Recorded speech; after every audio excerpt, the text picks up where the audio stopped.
밤이 내리며 서울의 거리에는 고요한 어둠이 깔렸다. 희미한 노란 조명이 더 블루 랜턴이라는 작은 바의 앞길을 비추고 있었다.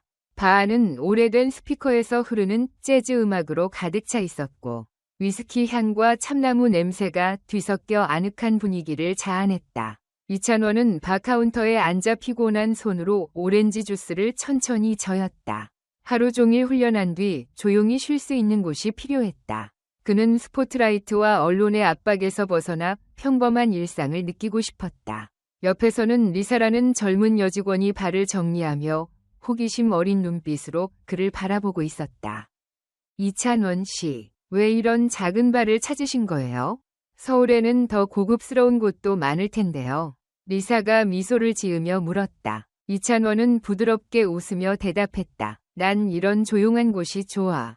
여기서는 가수도 스타도 아닌 그냥 평범한 사람으로 쉴 수 있거든. 리사는 고개를 끄덕였지만 말을 잇기도 전에 바깥에서 오토바이 엔진 소리가 요란하게 들려왔다.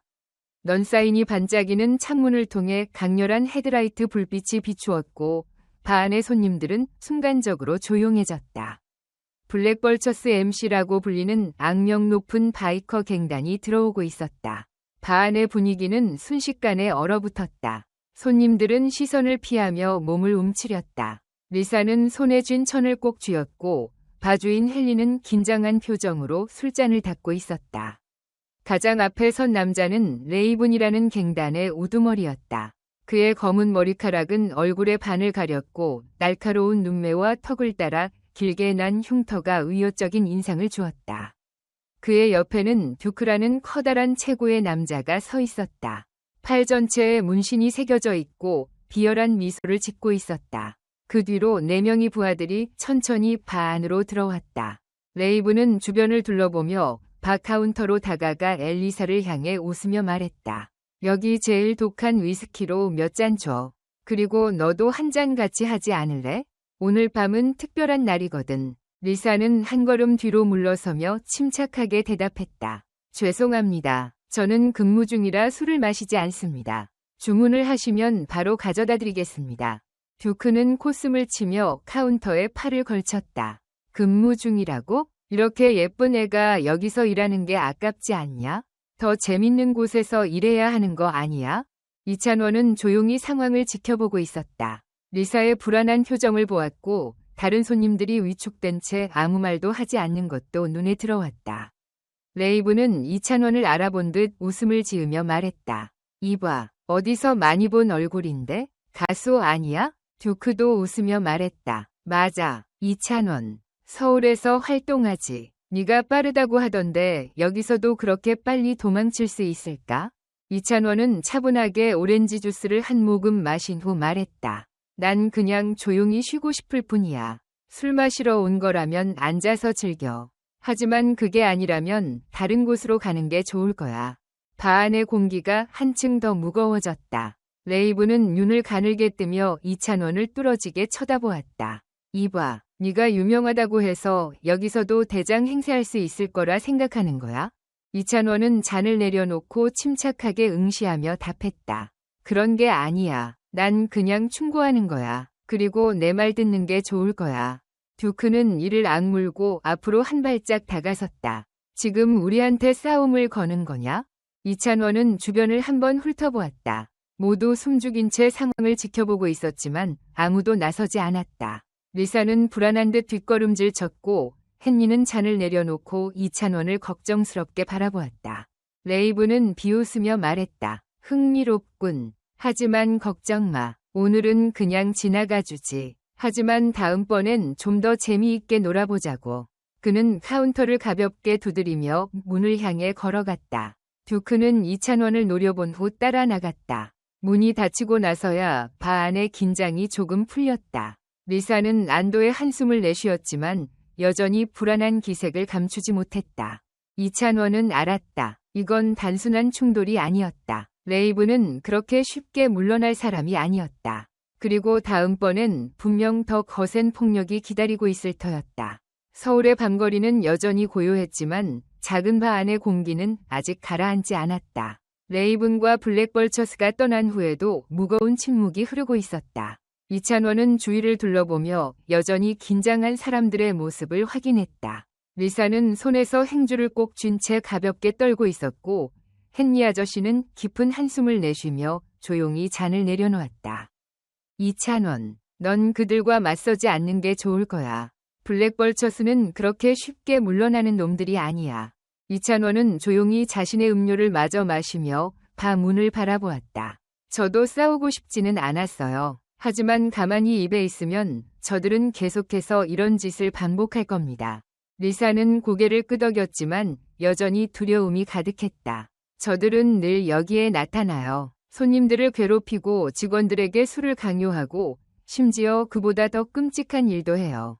그녀는 더 이상 말을 잇지 못했지만 모두 그녀가 무슨 말을 하려는지 알고 있었다. 이찬원은 속에서 끓어오르는 분노를 느꼈다. 그는 그냥 무시하고 떠날 수도 있었지만 그럴 수 없었다. 블랙벌처스 같은 놈들이 약한 사람들을 괴롭히는 걸 보고도 가만히 있을 수 없었다. 하지만 그는 또한 이번 일로 인해 자신이 그들의 표적이 될 수도 있다는 걸 알고 있었다. 그리고 그들은 쉽게 포기하지 않을 것이다. 그 순간 바 바깥에서 또 다른 오토바이 소리가 들려왔다. 하지만 이번에는 블랙벌처스가 아니었다. 경찰차 2대가 바 앞에 멈췄고 2명의 경찰관이 내렸다. 그들은 주변을 스캔한 후 곧장 바 안으로 들어왔다. 연장자인 경찰관의 명찰에는 경위 제임스라고 적혀 있었다. 그는 곧장 카운터로 걸어왔다. 오늘 밤 이곳에서 폭력 사건이 있었다는 신고를 받았습니다. 자세한 내용 좀 들을 수 있을까요? 헨리 아저씨는 이찬원을 한번 바라본 후 리사를 쳐다보았다. 리사는 잠시 망설였지만 결국 조심스럽게 입을 열었다. 블랙벌처스였습니다. 그들이 와서 난동을 부리고 손님들과 직원들을 위협했어요. 제임스 경위는 고개를 끄덕이며 수첩을 꺼내 메모를 했다. 부상자는 없었습니까? 리사는 고개를 저었다. 아직은 없어요. 하지만 저들은 곧 다시 올 거예요. 그리고 다음번에는 더 심한 일을 벌일 수도 있어요. 제임스 경위는 이찬원을 유심히 바라보았다. 당신이 이찬원 씨죠? 제가 들은 바로는 당신이 그들의 행동을 막았다고 하던데요. 이찬원은 고개를 끄덕였다. 저는 단지 이곳 사람들을 보호하고 싶었을 뿐입니다. 하지만 저도 알고 있습니다. 이렇게 하면 사태가 더 악화될 수도 있다는 것을요. 제임스 경위는 무겁게 한숨을 쉬며 말했다. 당신 말이 맞아요. 블랙벌처스는 쉽게 물러서지 않을 겁니다. 당신이 그들에게 위협이 된다고 생각하면 반드시 다시 돌아올 거예요. 그리고 그때는 말이 아닌 행동으로 나올 가능성이 큽니다. 바 안의 공기가 더욱 무거워졌다. 리사는 손을 꽉 쥐었고 그녀의 얼굴에는 두려움이 가득했다. 헨리 아저씨도 깊은 걱정 어린 눈빛으로 이찬원을 바라보았다. 하지만 이찬원은 물러설 생각이 없었다. 그는 두려움 때문에 뒤로 물러나는 사람이 아니었다. 제임스 경위는 말을 이었다. 저희가 계속 이 지역을 주시하겠지만 제 조언은 이 일에서 손을 떼라는 겁니다. 블랙벌처스 같은 자들과 엮이는 것은 좋은 일이 아니에요. 이찬원은 몇 초간 침묵을 지켰다. 그리고 천천히 입을 열었다. 이해합니다. 하지만 만약 그들이 다시 와서 문제를 일으킨다면 저는 가만히 있지 않을 겁니다. 제임스 경위는 깊은 한숨을 내쉬며 수첩을 덮었다. 당신이 무엇을 하든 신중하게 행동하세요. 그리고 무슨 일이 생기면 바로 저희에게 연락하세요.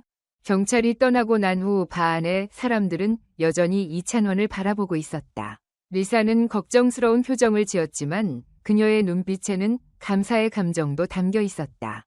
헨리 아저씨는 조용히 이찬원을 바라보다가 말했다. 조심해, 이찬원. 이찬원은 자리에서 일어나 코트를 걸쳤다. 바깥 공기는 차가웠지만 그의 마음은 더 차가웠다. 그는 알았다. 블랙벌처스와의 대결은 이제 막 시작되었을 뿐이었다. 그리고 다음번에 레이븐이 돌아올 때는 단순한 협박만으로 끝나지 않을 것이었다. 서울의 아침은 평소보다 더 흐렸고 공기는 무겁게 가라앉아 마치 무언가 다가오고 있음을 예고하는 듯했다. 이찬원은 여느 때처럼 이른 아침에 일어나 훈련을 준비했지만 어젯밤의 불길한 느낌이 여전히 그를 감싸고 있었다. 훈련을 마치고 센터를 나섰을 때 그는 멀리서 검은색 오토바이가 길게 세워져 있는 것을 보았다. 두 명의 남자가 가죽 재킷을 입고 오토바이에 기대어 서 있었고 그들의 날카로운 시선이 이찬원의 모든 움직임을 주시하고 있었다. 그들이 우연히 이곳에 있는 것이 아니라는 것을 이찬원은 직감적으로 알았다. 그는 바의 상황을 확인하기 위해 걸어서 이동하기로 했다. 배 도착하자 리사와 헨리 아저씨가 어젯밤에 넘어졌던 의자들을 정리하고 있었다. 이찬원은 자연스럽게 그들을 도왔지만 바 안으로 들어서자 한쪽 구석에서 적대적인 시선을 느꼈다. 키가 크고 짧은 머리를 가진 낯선 남자가 그를 노려보고 있었다. 그는 손님처럼 보이지 않았다. 리사가 다가와 작은 목소리로 경고했다. 이찬원, 저 사람은 듀크예요. 레이븐의 오른팔이죠. 이찬원은 듀크를 바라보았다. 듀크는 비웃듯이 천천히 자리에서 일어나 그에게 다가왔다. 어젯밤 내 덕분에 우리 친구들이 창피를 당했어. 듀크는 낮고 위협적인 목소리로 말했다. 우리 블랙벌처스는 그런 일을 쉽게 잊지 않지. 이찬원은 여전히 차분하게 눈을 마주쳤다. 난 싸움을 원한 게 아니었어. 하지만 네가 또 문제를 일으키려 한다면 내가 피할 이유도 없지. 듀크는 헛웃음을 지으며 말했다. 오늘은 아니다. 하지만 곧 다시 보게 될 거야. 그리고 다음번엔 그렇게 쉽게 끝나지 않을 거다.